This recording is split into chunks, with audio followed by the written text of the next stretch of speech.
vamos a continuar con las sustancias. Habíamos dicho que todo lo que nos rodea está formado por materia, que ocupa un lugar en el espacio y que tiene un volumen propio, y que está representado a través de los distintos materiales. Los materiales están constituidos por sustancias. Hay materiales que están formados por un tipo de sustancia, otros que están formados por varias sustancias.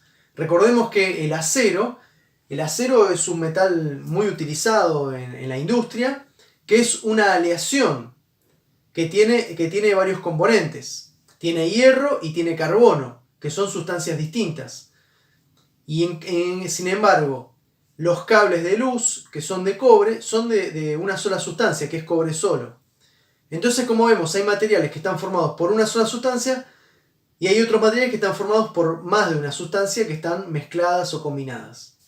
Entonces, las sustancias pueden ser de dos clases: las sustancias simples y las compuestas.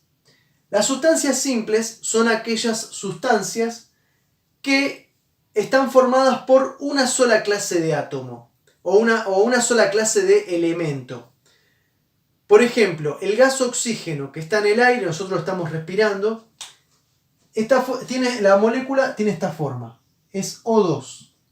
Es decir, dos átomos de oxígeno, del elemento oxígeno, están unidos formando una molécula de oxígeno que es el gas que está en el aire. Es una sustancia simple, está formada por una sola clase de elemento que es el oxígeno. El ozono, que es un gas que está en la atmósfera, formando la famosa capa de ozono. El ozono también está formado por una sola clase de elemento que es el oxígeno, pero su fórmula es O3. Lo mismo ocurre con otros gases que están en el aire. Por ejemplo, el nitrógeno, que es el principal gas que está en el aire. Lo mismo ocurre con el hidrógeno, que es un gas combustible y es explosivo.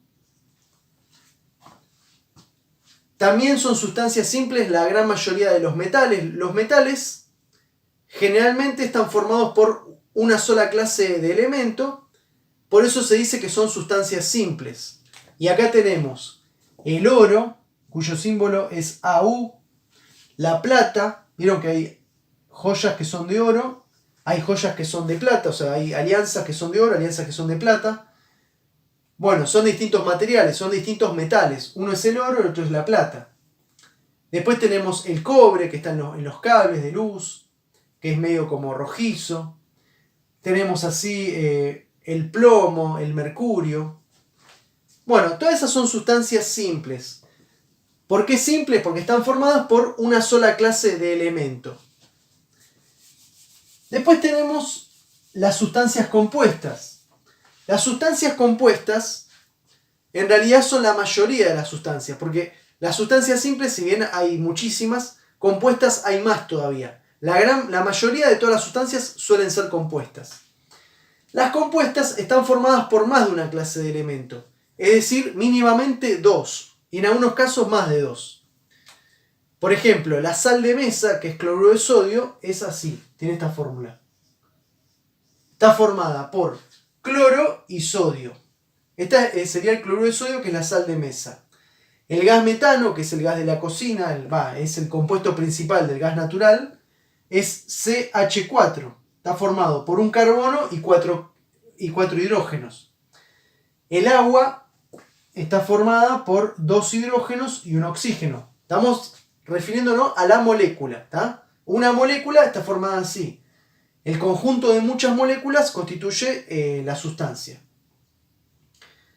Estos son, por ejemplo, en el caso de la sal, el cloruro de sodio es una sal binaria porque tiene dos elementos. Pero después tenemos esta sal, el hipoclorito de sodio, que es la sal que forma la solución de agua lavandina. El hipoclorito de sodio también es un compuesto, pero está formado por tres elementos: sodio, cloro y oxígeno.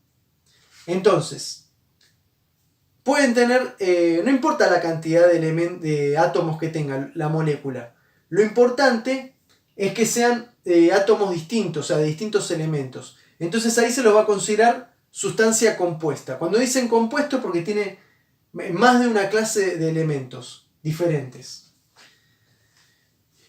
¿Y a qué se debe esto? Bueno, porque los compuestos se forman a partir de la combinación de los elementos. ¿Cómo se forma el agua? El agua se forma a partir del hidrógeno más el oxígeno. Se forma la molécula de agua.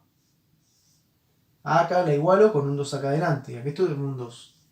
¿Está? Entonces, el hidrógeno, que es una sustancia simple, reacciona con otra sustancia simple como el oxígeno y forma una sustancia compuesta que es el agua. ¿Está? Es la combinación de sustancias distintas. Bueno, entonces, algo que es importante es que las sustancias simples no se pueden dividir. Yo no puedo dividir una sustancia simple. En cambio, las sustancias compuestas sí las puedo dividir. El agua, este es un tema que no está dentro de la materia, pero se ve en otra materia más avanzada. El agua por electrólisis se puede descomponer nuevamente en hidrógeno y oxígeno. De hecho, esta es una de las formas que se utiliza para obtener el hidrógeno y también el oxígeno. Como pusimos recién. Sería la reacción que vimos recién, pero al revés. El agua, que es una sustancia compuesta, por un procedimiento o un proceso que se llama electrólisis, que consiste en hacer circular una corriente eléctrica, se puede dividir en dos sustancias simples, como son el gas hidrógeno y el gas oxígeno. Bueno, quédense con esa idea. Sustancia simple, una misma clase de átomo, una sola clase de átomo. Sustancia compuesta está formada por dos o más elementos diferentes. Listo. Nos vemos en la próxima.